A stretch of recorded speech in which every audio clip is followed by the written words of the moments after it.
Oh my gosh, oh my gosh, oh my gosh, oh my gosh, oh my gosh. Oh, what a night, what a night, what a night, what a night, what a night. Oh, let's just get this show started, I'm shall we? perfectly fine. Oh, yeah, whatever. Okay, anyways, bring on the intro. Let's go. Let's get this thing started.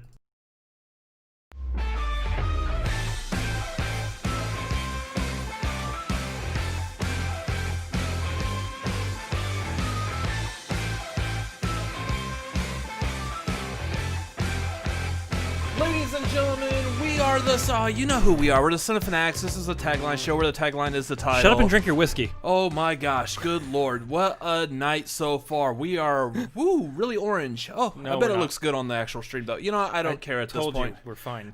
Let me handle how the picture looks, and you handle everything else. I handled this. Anyways, what's going on, y'all? We are the Cinefanatics. We're here to talk about movies and who knows what else. I'm Robert Adams. I'm always delayed at retweeting and tweeting out the show. Also, my name's Chris Adams. Holy crap, yo. Oh yeah, anyways. we look great on the YouTube. Oh, yeah, that actually looks really Ooh. good. Yeah, Hey, I'm liking this. all right. Sucks on audio. Yeah. So, anyways, we got a short tagline for y'all tonight because we will be doing a live reaction with Andres Gallegos? Gallego? No, S. You- Sorry, I will apologize profusely on the next stream. but- Gallego. Gallego. It's been a long... I mean, I am glistening. You also got something stuck to your arm there. Oh, probably. Anyways, so this is going to be a shorter tagline. We kind of got to get right into it. But yeah, there's a lot going on tonight. We are doing a reaction to the Schmoedown. It's the first singles. It's a play-in match. Ultimate Schmoedown play-in match singles tournament. Andres Gallego versus Adam Collins. We What are doing that he's right saying. after this. Yeah, so... I can do that while tweeting. That's awesome. Way to multitask. So this is going to be... We'll probably go roughly about maybe an hour at most. So, yeah. Ish. How was your week? That's fantastic. My week was also great. Let's get into the news, shall we? How's everyone in the chat doing tonight? No, I'm doing okay.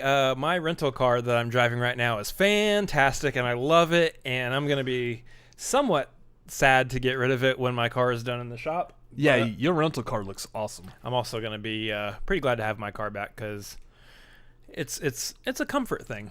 I'm comfortable in my car, Yeah. so hopefully the trunk and everything will be looking all nice and spiffy and new. Yeah. And not bent in. Yeah, because your trunk, needed some work. It got a little pushed in. Your trunk got pushed in. You lost some junk out of your trunk. Yeah, some of the junk spilled out of the trunk. Yeah, that's what happens. That's what happens when you get rear-ended. Some of your junk falls out of your trunk. Phrasing. That reminds me. Have you seen this WAP music video? No, we're not going there. We're not talking about. Never mind. Ooh. I believe it's actually pronounced. Well, no, I don't want to say that. Yeah, really? I was like, We are family friendly here. well, welcome to the art of live streaming when you catch yourself from saying something that's going to be highly insensitive at the last second. Were you actually about to say that? I thought so. I'm and then about I to was kick like, you out of the Wait Cinefanatics. a minute. Hi, we're now hiring for my new brother. Yeah. Is Alex Ooh. Damon free? Yeah. What's going on, guys, in the chat? Let's check out the chat. Audio is fine. Whiskey, shouldn't you be drinking pickleback shots? Why is it called pickleback? Like, I get, like, you drink the whiskey. There's like, pickle in it. Well, no, pickleback is like you drink, say... Stick a little pickle in you it. drink rum and then you do a shot of pickle Yeah, juice. put a little pickle in it. But the thing is, you call it pickleback, and I'm thinking it's, instead of nickelback, it's Oh, yeah, no, pickleback. I'm thinking you're lying, you're like face down and someone puts a pickle on your back. That's really weird. That's super strange. I heard it has like healing properties. It's like works through the pores in your back, and I'm gonna have to drink some more of this because I want to see this happen tonight. I want to wake up and have a pickle on my back, and that would be great. An actual pickle. I'm gonna blame your cat who is wandering right now. Because I forgot to feed her right before this. Sorry. Nice. You're just gonna have to wait an hour. I'll feed you. She'll be fine. Yeah. Anyway, yeah. Your week is Watching American Pickle. MLP must love pickles. Garth is just going to find any, like, this set of letters. If it has a P in it, that P automatically becomes pickles. And then he sits there for, like, a minute trying to think what the other letters could be.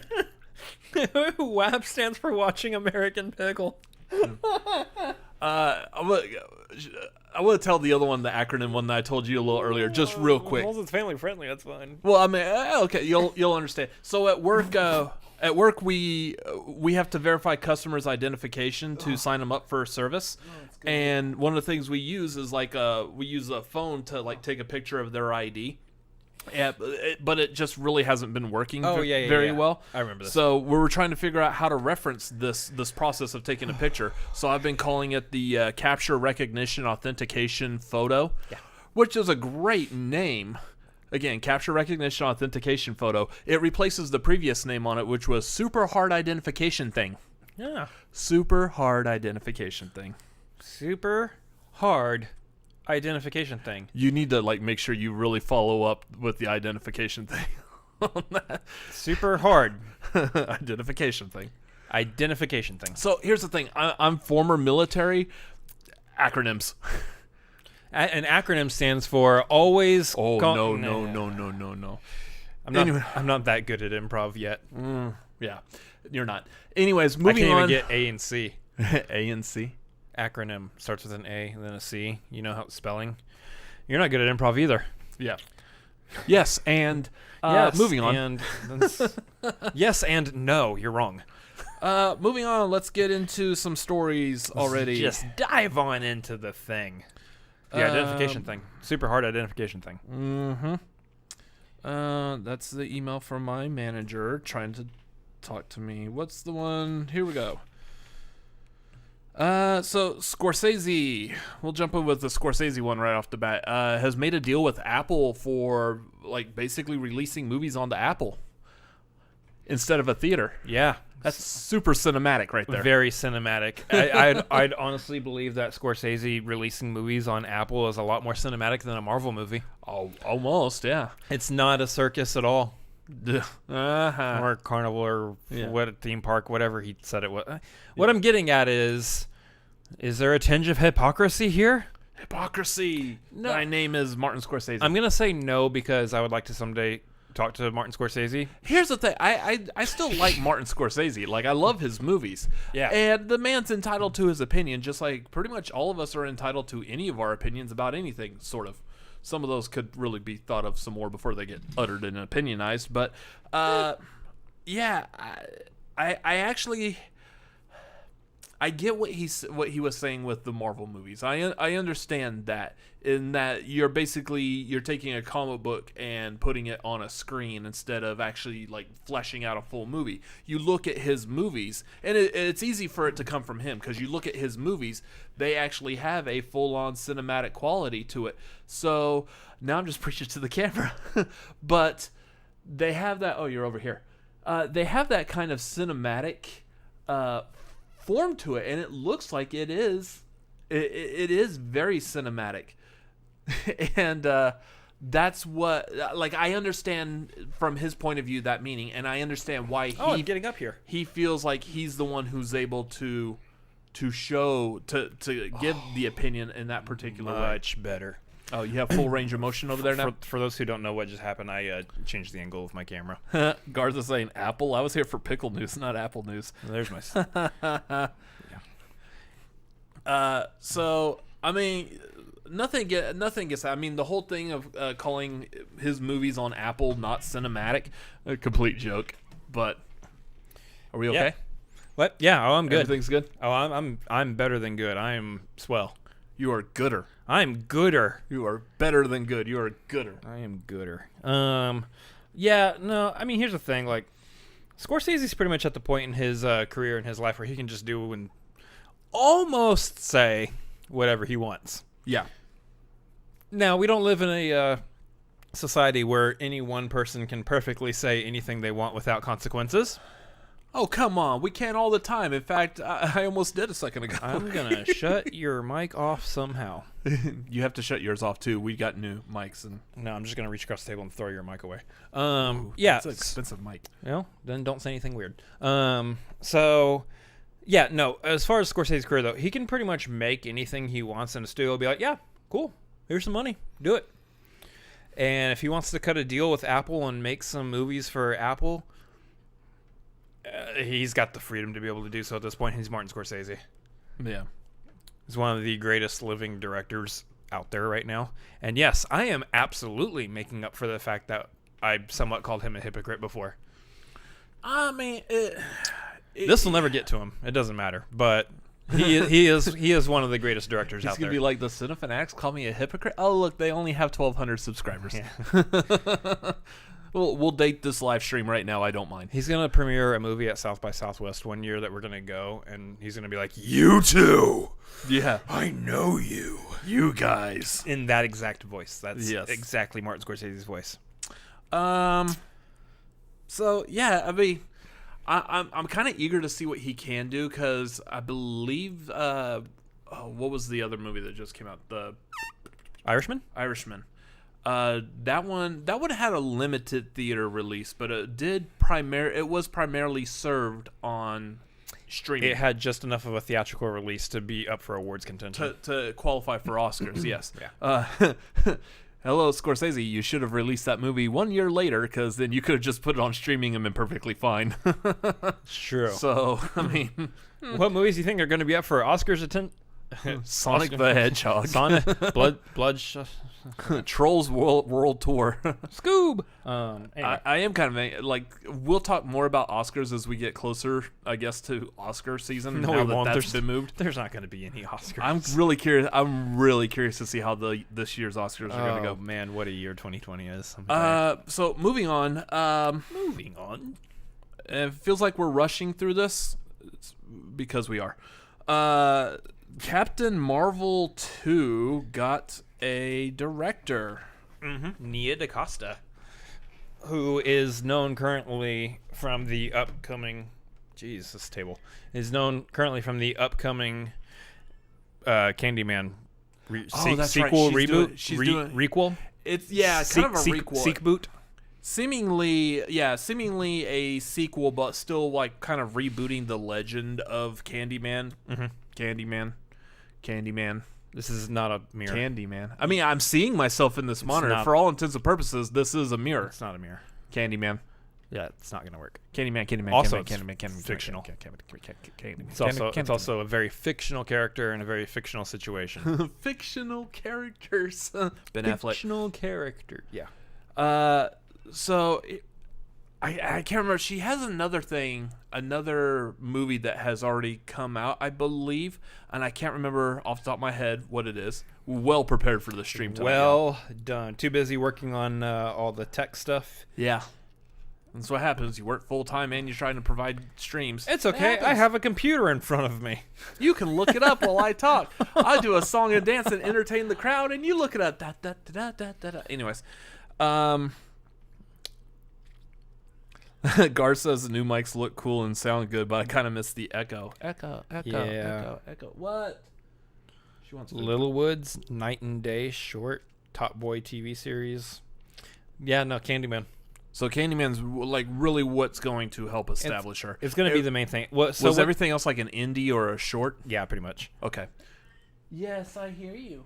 I'm sorry. I need to get you food, don't I? Anyways. You're talking to your cat. We're live on YouTube right now, right? I know. My poor little kitty, though. She's like, I want food. So the thing is from what I've heard as far as this Candyman goes, it's going to be really good. It looks like it's going to be really good. Starring, I believe it was Yaya. Yeah.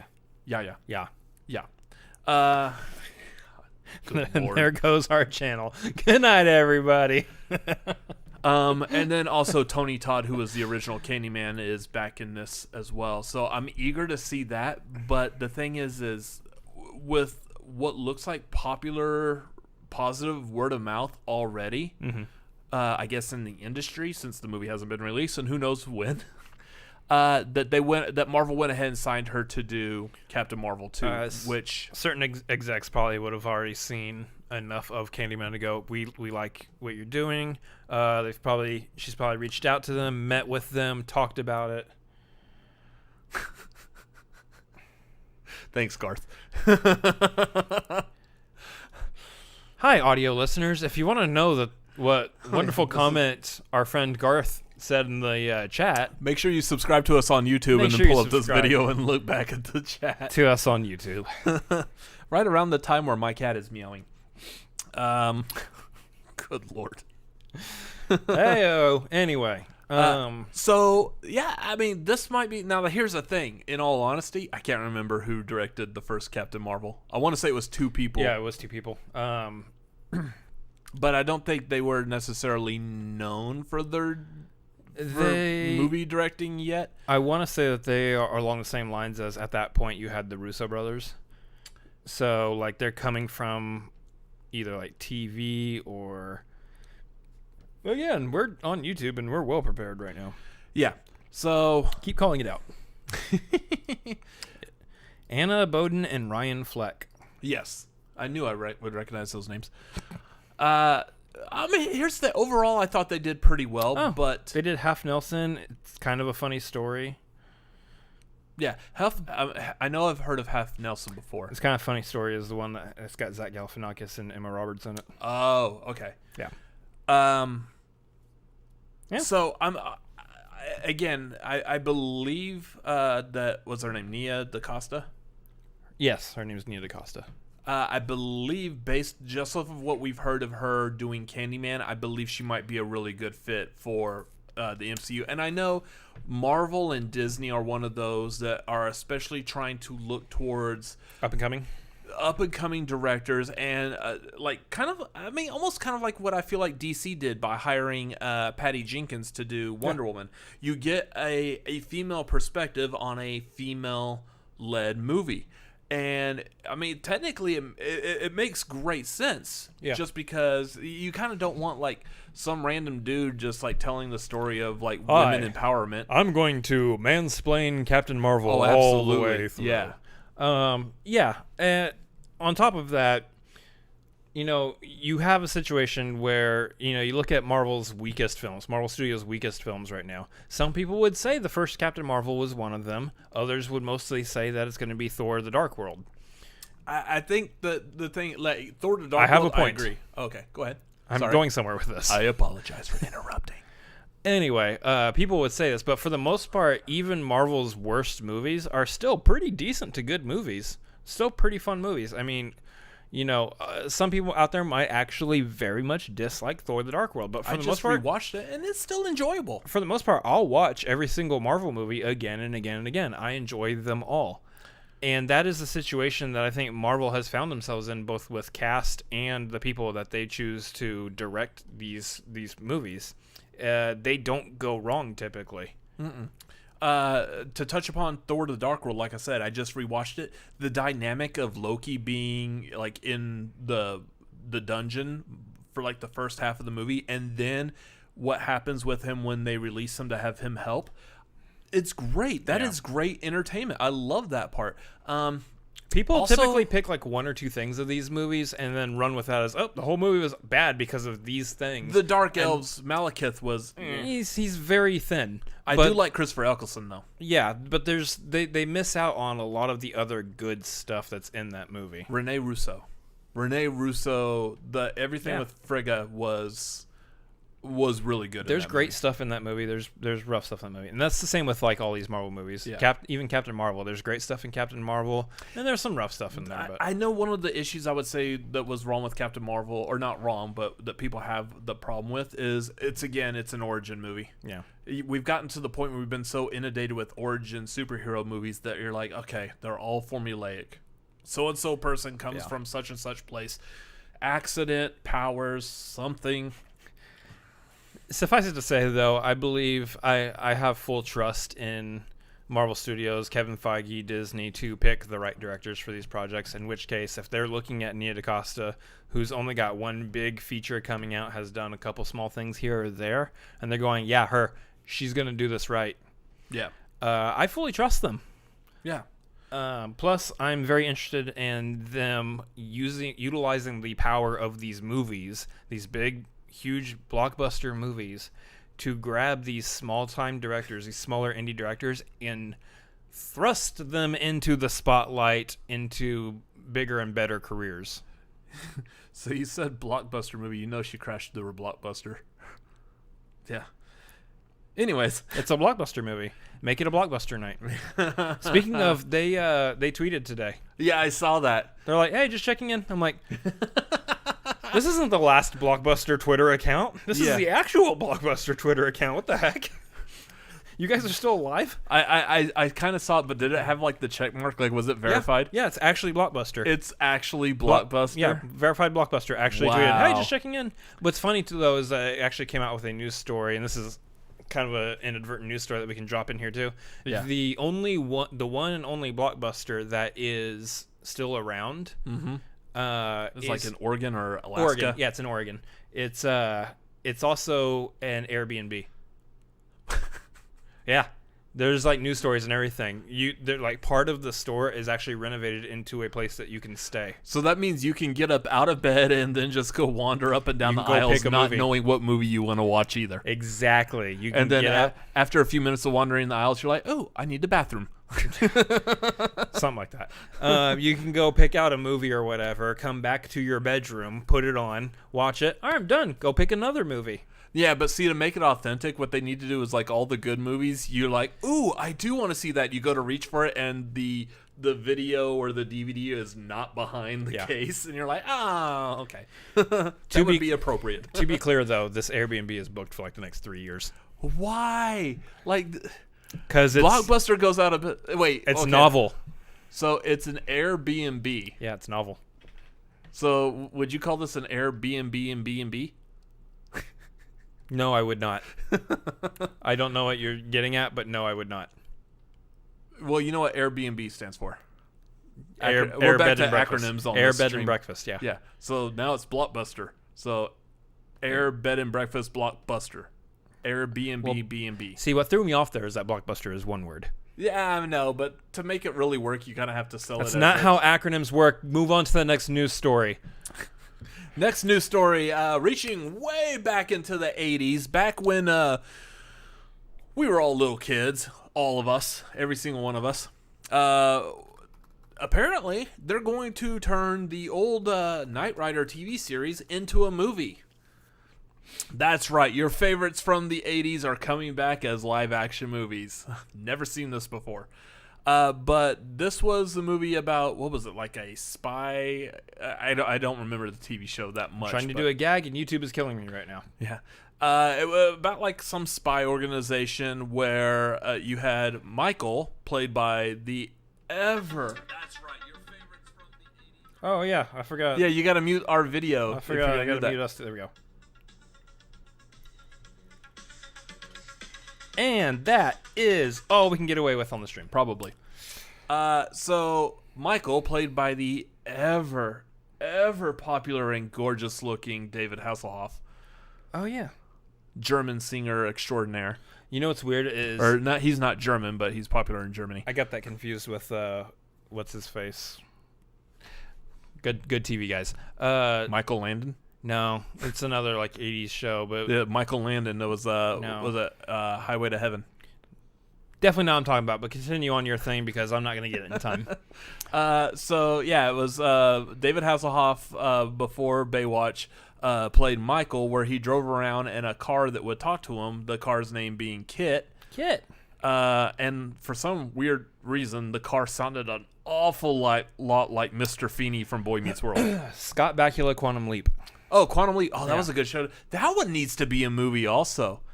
Because they could still technically... Oh, wait. I know they could still get Scott Bakula. If he does not get off this soon, guys, it's my fault, and I apologize. Oh, who was the other guy? It was Dean Rockwell, something like that. I think he passed away. Welcome to the Cinefanatics. We can't think of a dang thing. Hour. No, it's like Dean Stockwell. He was also in that Langoliers movie. Oh, man. Langoliers movie. Anyways, Quantum Leap would be a good like movie if they did that. Especially if he could leap from body to body, and then like he at least leaps to 3 or 4 different bodies, and they all are a part of like one giant arcing story. I need a arcing story this way. As long as Scott Bakula is in it. Yes. No. They hire someone new to do the leaping, and he leaps into Scott Bakula. Actual Scott Bakula. Actual Scott Bakula. That's genius. That would be... Oh, man.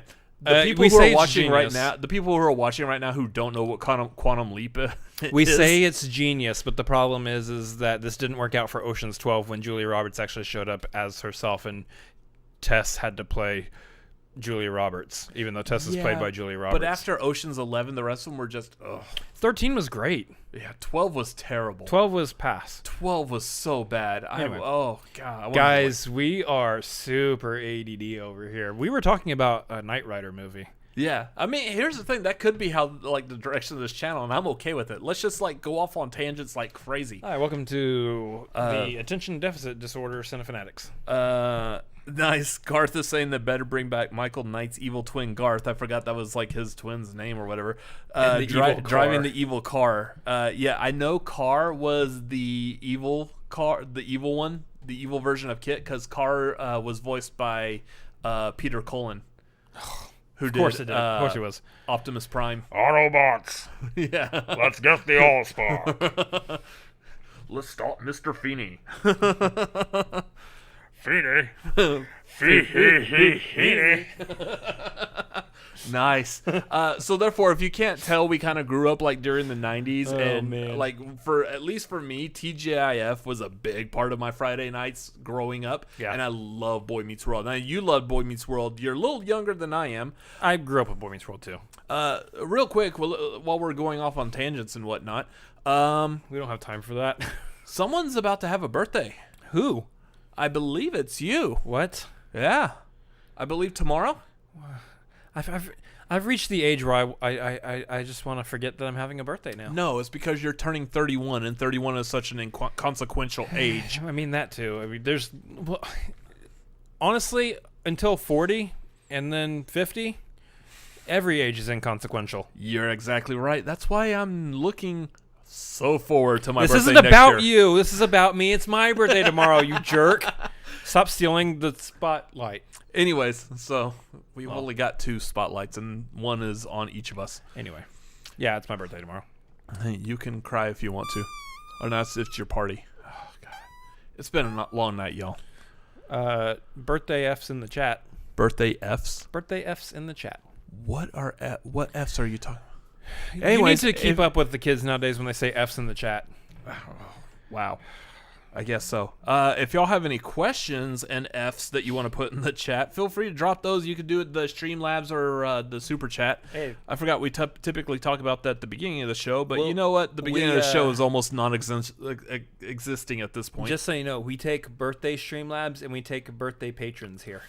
Birthday patrons is fantastic. If you want to hop on our Patreon and join for his birthday. If you don't know what to give me for my birthday, a Patreon subscription for to our channel the rest of the year is a great gift. I second that. I think it's a great gift for him because he's splitting it with me. Sure. I have control over it. We'll see. Yeah. Anyways, while we're on this 80s tangent, Seth Rogen, who we'll be talking about more here in a little bit, is in the process of developing another Ninja Turtles movie. This would be what, the 1, 2, 3. This is the 4th time that they're doing another series of Ninja Turtles. I call it 4, even though the 2007 CGI movie is technically kind of connected to. This is the number I don't care Ninja Turtle movie. Anyway, so that joke was not worth me sitting there with that confused face for that long. Not at all. So starting with this next one, Seth Rogen is essentially taking over the helm, and Is he doing a voice? Please tell me he's doing a voice. I'm not. Turtles. I'm not doing a voice. Hey, Mikey. No, please tell me he's doing a voice of one of the turtles. Oh, that would be cool. Who could Seth Rogen do in the Ninja Turtles? Splinter. Hey, turtles. Were you seen? So we've offended Martin Scorsese, Seth Rogen, and some car named Kit. somehow, some way, Nia Dacosta. Yeah, I'm sure. Probably. Good thing we didn't say how I pronounced that music video's name. Definitely Scott Bakula. Yeah. So Seth Rogen is developing this, and he has kind of a cool idea about this. It's the Teenage Mutant Ninja Turtles. So far, we've had movies that focus on the turtles, the ninja, and the mutants. We really haven't had a full-on movie that's focusing on the teenage. The original was they were kind of teenagers in the original. They talked like teenagers. Well, the problem with the original is it was all puppets. It was puppet costumes. Yeah. Or it was costumes with puppet heads. You want to tell me how a turtle in a puppet with an animatronic head looks like a teenager? You want to tell me how a turtle looks like a teenager to begin with? Good point. Anyways, so we really haven't had like that full-on like real teenage development. And I know this last cartoon that Nickelodeon did that I thought looks absolutely hideous. It looks like butt. Yeah, I know that one was kind of more focused on them being teenagers. It connects with the younger audiences. Which I appreciate that. I understand trying to hit that point because being a teenager is a huge story. There's a lot of movies that are called coming of age. Most of them are based around people as teenagers. The coming of age, going from a kid to being an adult and realizing how the world works. Most of them I don't like. Yeah, I mean, they're hit or miss. There's a couple I don't like as well, but there's some of them, like you hit like Dazed and Confused, shot here in Austin, Texas. Absolutely love that movie. So I think that's where he's wanting to go with this, is pretty much making a Ninja Turtles coming-of-age movie. Garth in the chat says, bring in Dana Carvey as makeup advisor. Turtle. Am I not turtle enough for the Turtle Club? Turtle. That was such a stupid movie. That movie would have been okay if it wasn't for, like, every time Brent Spiner was the villain of that movie, every time he laughed, he farted. I'm not a huge fan. I remember that. Oh my gosh. I'm not a huge fan of like just fart jokes, just trying to be funny. Like, oh my god, some people fart. It's hilarious. If done the right way, they can be quite funny. And they can be. There's a couple of them that I thought were good. Seeing live. Yeah, but typically I'm not a big fan of like that one was just like, hey, we got to have some kind of like weird character trait for the evil villain to make it funny. So let's just have him like like, no, that's not funny. Even in this stream, I'm hoping that when I just recreated that, nobody laughed. Well, what's funny is it's actually based in reality. Sometimes people will laugh and they poot a little. Okay, see, here's the thing. That is funny. Is that actually, when it actually happens? That actually is the way the human body works sometimes. That's the least funny thing. I like that. No, I like the fact that you can point that out. I like it when it happens in real life. If I happen to be like talking to a friend and I'm telling a joke and they start laughing and then they fart, oh, I'm so calling that out, going, that's awesome. Well, we're gonna call this show now Cinefanatics the Poot Line, which describes what your underpants look like when this happens to you. I'm so glad you weren't gonna call this the Cinefanatics, because that would have been really bad. I'm not that clever. I am. You aren't either. This is an anomaly. Anyways, so we're talking about Ninja Turtles on a coming of age movie, and we started talking about Master of Disguise. Wow. Well, I blame that one on Garth in the chat, honestly. Garth is saying, that's not my fault. Sam Rockwell's second role was TMNT 1990, and I remember that he was the one that was giving the tour of the ninjas, the Foot Clan's lair with all the teenagers, and he was telling the guys like, look, anything you want to do, you know what I'm saying, anything. And the guy's like, do you have any cigarettes? And he's like, regular or menthol? Yeah, I remember. And then they show him never menthol. Yeah, never menthol. And I never smoked, and even I know I never did smoke menthol. and like no menthol and no cloves. Oh my god, I smoked an entire pack of clove cigarettes one night. Oh, I couldn't talk for like almost a week. Finish your whiskey. Anyways, and then he was also at the end of the movie when Casey is appealing to the Foot Clan teenagers about like how like Tatsu is family and whatever. I have that movie memorized still. Like I watched it so many times when I was a kid. I'm a huge Ninja Turtles fan, so I'm going to be there opening night for whatever Seth Rogen comes up with. Because Seth Rogen is definitely striking me as a type of person who is going to do Ninja Turtles right. He grew up with Ninja Turtles, I'm sure. Unlike Michael Bay.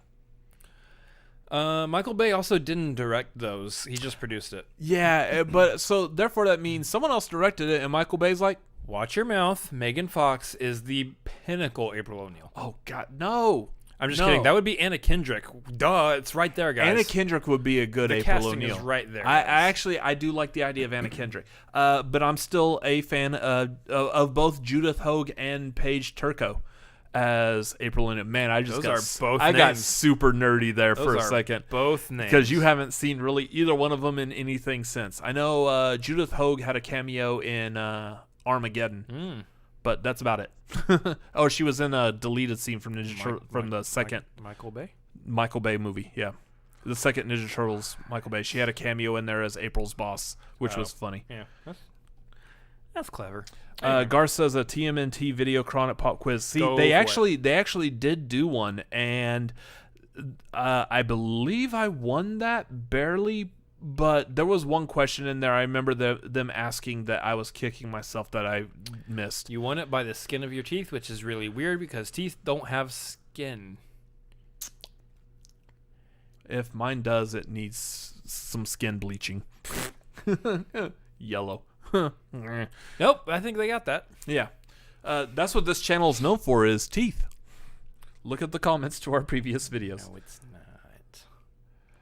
April O'Neil, the porn star, is a better April O'Neil than Megan Fox. Does she have an IMDb?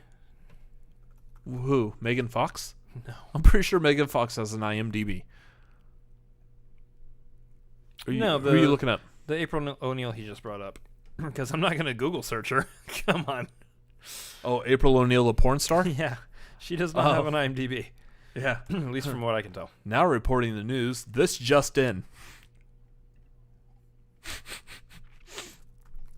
He didn't get that, y'all. It's okay. He's not reacting at all. It's okay. And you are a reactor. Move on. Moving on anyways. So speaking of Seth Rogen, apparently he had a movie come out this past week, which coincidentally, if you noticed, if you've been watching this program long enough, you know that typically at the top of the show, we talk about what movies we have seen this past week to catch up on. We skipped that for a very particular reason. We really haven't had time, and we've only watched one new movie. Side note, Karen Gillan would also make a good April O'Neil. Anyway. Yeah, possibly. Anyway, yeah. We've only watched one new movie this past week, and it was all we had time for. It was this, yeah. That's all it was the same movie. Yep. An American Pickle, starring Seth Rogen. And Seth Rogen. So yeah, guys. I don't necessarily think that this is one that requires like spoilers. I really don't think there was like anything completely spoilerific about that movie. So for those of you who haven't seen, this is a movie that Seth Rogen has done. It's kind of a passion project for him. It's on HBO Max. It was fantastic. I really liked this movie. He plays a man who, a Jewish man back in like the 1920s, or 1920 to be specific, that his little village was overran by the Russians or Cossacks or whatever at that time. History. What are you doing? That's what we need, actually. Background music. Y'all let us know how this works, because I have no idea if this is playing very well at all. So... And that's all we can play before our stream gets taken down. Anyways, so yeah, Seth Rogen plays a Jewish man, 1920s. His village gets overrun by the Cossacks, so Cossacks. Him and his family flee to America, and he gets his wife. Him and his wife, yeah. Well, yeah. Well, no, his family, because He didn't have a child yet. Okay, she gets a child. She gets a child. She somehow becomes pregnant. I don't know how that works. She finds a child, a stray child on the street corner, puts it in her belly, and then gives birth to it. 9 months later, gets a child. So they flee to America, and he gets a seemingly a menial job as essentially like a rat chaser at this pickle factory. Yeah. He falls into a vat of pickle brine and gets locked in because immediately the factory gets locked up and goes out of business. Not like Sears, which is taking like 5 years for it to go out of business. Or Blockbuster, which again has an Airbnb now. is still in business, doing Airbnb business. Yeah. So like this factory back around. Yeah. Yes. This factory closes up, And 100 years later, some kid's playing with the most powerfulest little drone I have ever seen. Happens to open the pickle vat and awakens Herschel, Seth Rogen's character, from his pickle brine suspended animation, much like he was the Jewish Captain America at this point. Is that the correct Captain Israel? Captain Israel? Nice. So he awakens from his 100-year slumber into the modern day, and so he strikes out to try to find his ancestors. He finds one that happens to be played by him again, and then it's basically how Herschel is adapting. It's completely a fish out of water comedy drama movie for a little bit anyway. Yeah, but it plays very well.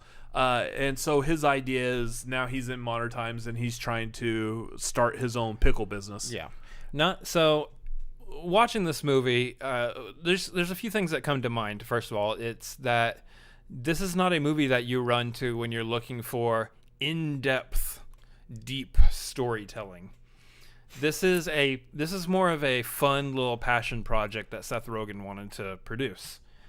And so this is when I say that the movie, pun slightly intended, yada yadas itself a little bit, it's because they happen to skip things. He didn't catch that at all because he was attention diverted. I did hear the part where they're explaining like how he survived the pickle brine for 100 years. Yeah, they just yada yada. They just yada yada right through it. Great, I love it. And they do that. They do that through a couple different things. But for the most part, they have some really nice character beats that they make sure that they highlight. Yeah. Like for instance, one of the first things Herschel gets is some bubbly water. And that's one of the that's like one of his dreams or whatever, is to have seltzer water someday. So he dreams about seltzer water back in like 1920, and then fast forward to the modern day, he gets introduced to like the soda. Basically, it was a soda stream. Yeah.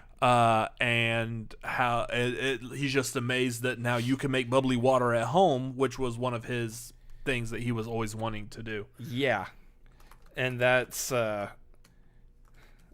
oh yeah, Garth is calling out fun fact. Roxy Stryer does acting class weekly with Sean Whalen. Yeah, as soon as he popped up in that scene, I was like, first of all, I know he's been on Roxy's show. Second of all, wasn't he in that thing you do?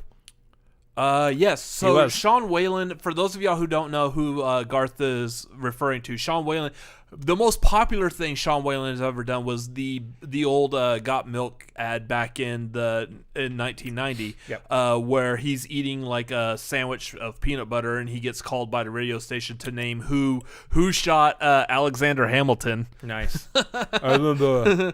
And he gets randomly called by this radio station because that happened ever in real life. And he can't talk because he's got a mouthful of peanut butter sandwiches.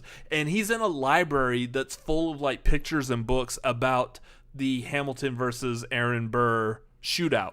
And so he's like, Aaron Burr. And they're like, oh, I'm sorry, I can't understand you. Oh, time's up. And he's like, Aaron Burr. I love that commercial. Wow. I love that commercial. I had completely forgotten about that commercial. Wow. Yeah. That was throwback. That was a very young Sean Whalen. And then he had a cameo in That Thing You Do as a rowdy fan of theirs at the very beginning. Yeah.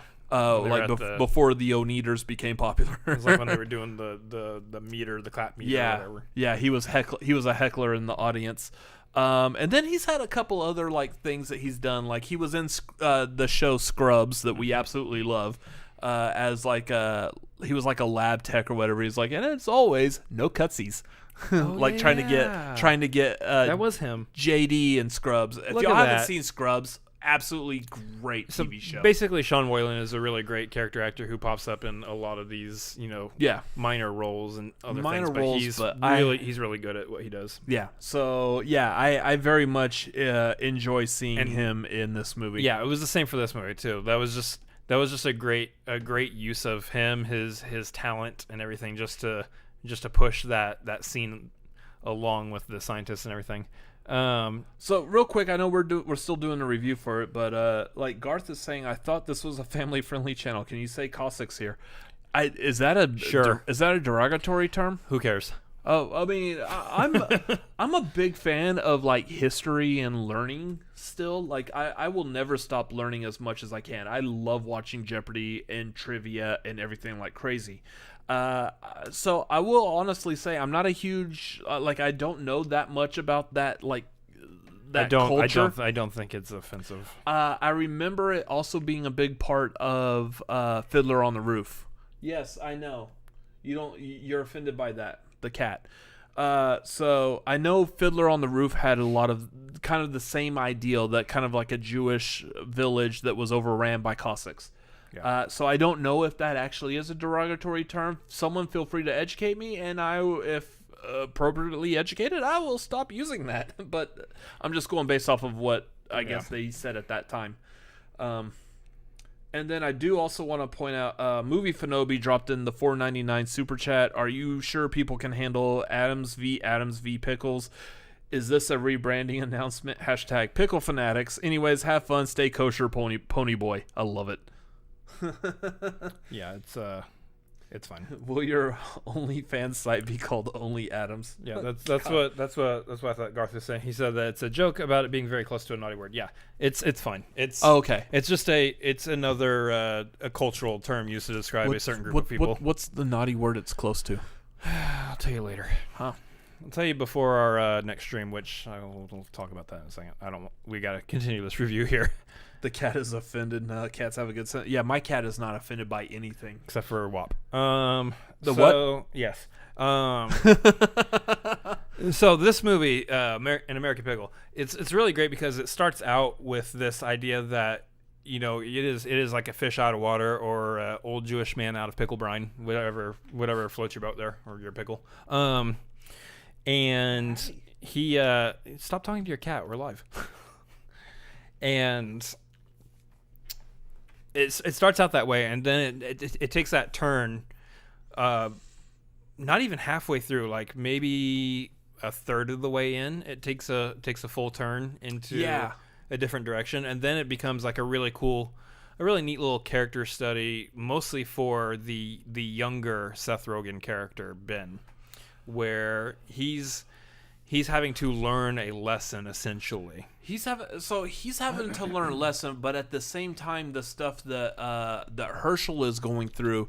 Herschel is basically like the eyes of basically your virgin eyes looking at a current situation, given the current life that we live nowadays. Mm-hmm. For example, without spoiling, because I don't want to go into full details, but there's a nice little bit in this movie that really deals with the cancel culture that we have nowadays. And I think it touches upon it very well. I think it was very well done. And I really like, the thing is it's able to make those points and show what really, like how it is being affected without it, like you're not taken out of the movie going, okay, now they're dropping some socio-political statement in here. No, it was very well done. It was enough to make you notice and think about it, but still, I'm watching a movie, I'm entertained. They also make fun of essentially both sides of the aisle to whatever degree. To whatever degree this movie makes fun of people. Yeah, it's kind of playing up both sides of the aisle and kind of the things that are stereotypical about them. I mean, so for that example, I completely agree. If you get someone that literally comes out going, "I hate women. I don't think women should be able to do anything productive in the world." Yeah, no, you're gone. I mean, that kind of mentality, yes. But this one where it kind of plays on like where you only hear like a certain part of a thing and everyone's like jumping to one certain ideal because of something that was forced or made up almost. I love the way it was done. I think it was done very, very properly. And I hope no one clips out that one little bit I just said, because that is completely out of context. I'm wondering why you actually decided to give an example. Well, because I think we all get the idea. I feel like it fleshes out and like really shows our audience that we know what we're talking about here. So, yeah, there's that side of things. There is a really fun dynamic between Herschel and Ben in this movie, though, and the idea that you have Seth Rogen is coming in and playing both roles. What's really fun, though, is that if you really stop to think about how they did this, you have the situation where he came in and played, say he came in and played, let's go Herschel's roles first, and did everything as Herschel, knocked it all out, or actually he probably did everything as Ben first, and then came in and grew the beard out. No, I actually read how they did that, but yeah. Anyway, because he actually grew a real beard for this. Yes. That was an actual. It wasn't just a taped-on beard. So they did that. So he played an entire role as Ben, and he played the entire thing as Herschel. It's 2 separate times, enough time for him to grow that crazy beard out, and to be able to go back and shoot those scenes like that. While the movie might seem a little thin in places, I think there was a lot of care on the back end to actually make it work and make it happen. Yeah, and you can see the heart in that movie, honestly. Yeah, I will say honestly, overall, this is probably one of the best like Seth Rogen performances I think I've seen like out of most of his movies. Mostly as Herschel. A little bit of his Ben towards the end is really good too. Yeah. But yeah, the way he portrays Herschel, like it's multiple times, I had to remind myself it was Seth Rogen. Yeah. He gets lost in that role. And so here's the thing, I've seen the reviews for this movie that critics have given out, and they're all giving it like mediocre reviews. I'm like, man, that's one of those like critics versus like the movie going public. I really liked this movie. I thought it was really good. It's definitely got its places where it's like, okay, this isn't like, these places aren't like entirely well thought out. I do think that a lot of those places are definitely self-aware. It's like, look, we know the ridiculousness of this entire scenario, this entire situation. It just is. Just deal with it. It just is. Yeah. Run with it. And then on top of that, it's like, okay, and now that you're able to look past the ridiculousness, because just accept it, here's some of the heart. Here's some of the reason why we wanted to make this. Here's the reason why Seth Rogen wanted to make this.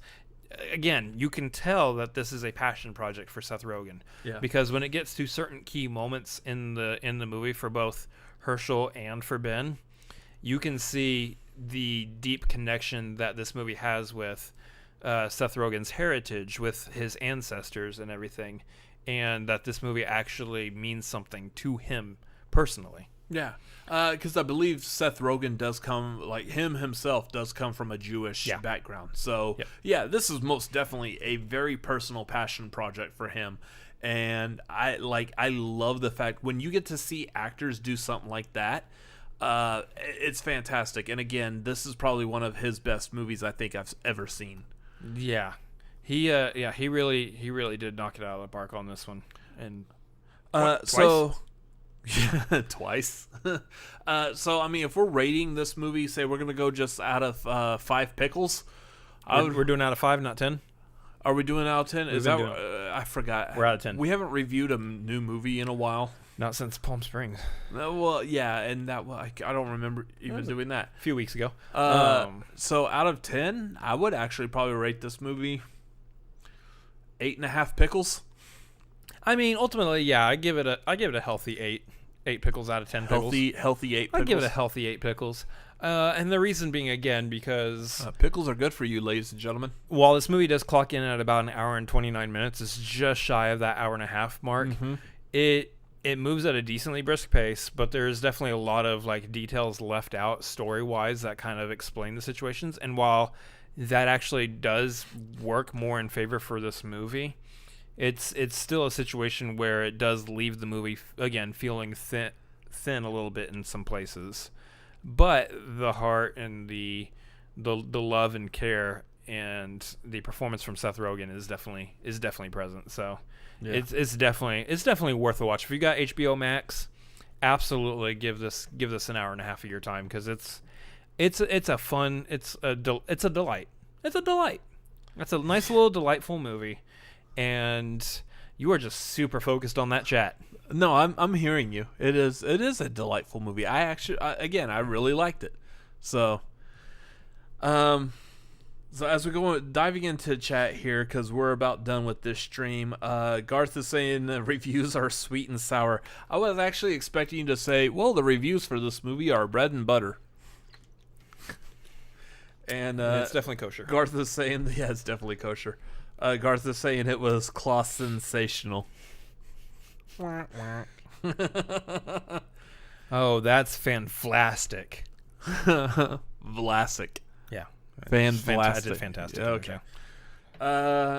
Going back, Garth is also saying, I'm wishing instead of MLP, Chris had gone with West Austin Productions. No. First of all, I don't live in West Austin. We're not in West Austin. So, I mean, I appreciate the effort to try to come up with an acronym. That seems to be the theme of this particular stream tonight, is acronyms.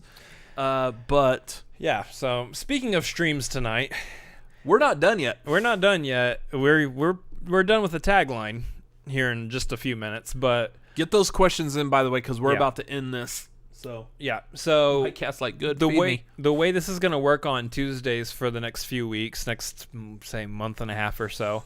For those of you who don't know, we are very much heavily interested in and invested in the movie trivia Schmoedown.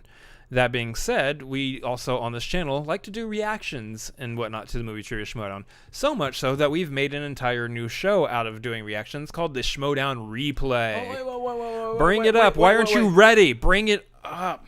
Wait, what's it called again? Schmoedown Replay. There you go. There's the logo for it. The Schmoedown Replay. This is no longer your mom and dad's like reaction show. Yeah. So that being said, that's the tagline. Yeah, there you go. That's the show we're doing now. That being said, the Schmoedown, for those who don't know, is doing these movie trivia battles, so to speak, pretty much every night of the week for the next like month and a half or so for the first 2 rounds of the Ultimate Schmoedown Singles Tournament. So what that means is, as we are starting the Schmoedown Replay, we're just jumping in and diving full on into doing a live reaction every single night, pretty much. Yeah. Mondays through Thursdays. We're going to be doing pre-records to the pay-per-views on Fridays. So we're already doing a live stream Tuesday nights, like tonight. Yeah, since we're doing this live stream, we are now having to move on to another live stream because we're going to do both this and the Schmoedown Replay. Yeah, so tonight was the first official night of the Schmoedown Singles Tournament. Yep. So we will be doing here in a minute, in like roughly like about 20 minutes or so, we will be doing the reaction to that with one of the members who is participating. One of the members. I'm trying to refrain from saying his name. We're doing the reaction with Andres Gallego. He's in the match, and he's going to be sitting with us and watching his match. I believe, as he's stated before, as he's told us before, he will be watching it for the first time with us. So you will be getting both his first viewing of his own match, his first match, and all the insights and thoughts that he's had while he was going through that match as well. So Pardis in the chat is saying, I already seen the match from today. Good. If you've seen it, awesome. Come back and get Andres's actual thoughts and feelings of what went on during. We haven't seen the match yet. That's why we call it the replay. That's why it's called the replay, because we're going to get people that essentially can. It's like a sports replay. Give that insight, can give that information, the behind the scenes type of the nitty gritty stuff of the Schmoedown. Nitty-gritty. It's like when you watch a sports thing and they replay that sports thing and explain to you what's going on in that sports thing. Mm-hmm. Yeah, that would be called an instant replay. It's usually called a replay. This is called the Schmoedown Replay. Or a Sports Center. No, we're not the Sports Center of the Schmoedown. I'm revealing that I know way too much about sports. Every other after show is the Sports Center of the Schmoedown. Garth is asking a question. Do you think you'll be able to get Robert Adams in as a guest to react to his first singles match? It's going to be way easier to get Kevin Smith, honestly. Yeah. That Robert Adams has no time for this. There's no way we're getting him. For his first singles match? Well, here's the thing. There's no way we're getting him for that. Unless the Cinefanatics actually move to L.A., there's probably a very small chance that Robert Adams is ever going to have a singles. Never say never. Unless this stays virtual. Never say never, Unless it because stays virtual as it is. we have no idea what's going to happen in the draft. We could be drafted by 2 completely different managers. That is a possibility. Yeah. In which case, woo, travel costs. Here we go. Garth is happen. saying I saw the match too, and I already have some questions for Andres. Come back, Garth. Stay on this channel. Come back like here in about 20 minutes or so. Get those questions ready because it's going to be a lot of fun. So yeah, again, we're going to be going live again here in a little bit as soon as I move this computer back into my bedroom. If you have not seen the Schmoedown, this will be a good Schmoedown replay to watch with us. Oh, absolutely. This is a first time just to come in, kind of see what the Schmoedown's about, because you're going to have a competitor who is actually in the match we're going to be watching. Yep. So definitely come hang out with us, watch along, hang out in the chat, all that stuff. Ask some questions. It's going to be a good time here. And it's good. 20 to 30 minutes. This one I'm really looking forward to. Not saying that when 20 we've done these before, I haven't been looking forward to them, but since we have been doing this new format with these, getting a guest on, particularly someone connected to the Schmoedown. Yep. I've been loving this. I really love how this is going. For those of y'all who haven't seen, we did a reaction with Chance Ellison to the to Chandru versus Kevin Smith. Most people haven't seen that because we haven't dropped it yet. Yeah, we haven't dropped the actual video yet. That should be this coming weekend, I believe. But we have dropped, since Chance Ellison was guest appearing with us, he had some thoughts for the winner of that match. So make sure you check us out on Twitter at Cinefanatics MLP. We have his reaction, his immediate thoughts, feelings, and opinions on there. It's also on the Movie Trivia Schmoedown Facebook page, so make sure you go over there, find the post by Cinefanatics. You will see his immediate reaction, because that was gold. That was fantastic. It was wonderful. Oh man, that was so good. Anyway, guys, stick around, hang out, come back for the Schmoedown replay, jump on the Patreon. We've got tiers on there. You want to jump on there and click on the tier that's right for you, $10, and follow us at these handles that are beneath us right here. I haven't referred to those being called handles for a while. This is also where my love handle is. I need to work out. Anyway, I have been working out, and I have been loving it so far. That's the note that we leave this show on. Guys, thanks for joining us on the tagline. Play the music. Let's roll this thing out. Oh. You are not ready at all. All right. I'm not. There we go. There you go. There it is. Anyways, y'all have a great evening. Thank you for joining us here on Cinefanatics on the tagline. We will see y'all next week on the tagline. We hope to see y'all again here in a few minutes as we do a reaction to the Schmoedown. Come back. Stay on this channel. It's going to be great, and we will see y'all hopefully in a bit. Laters and good night, everyone.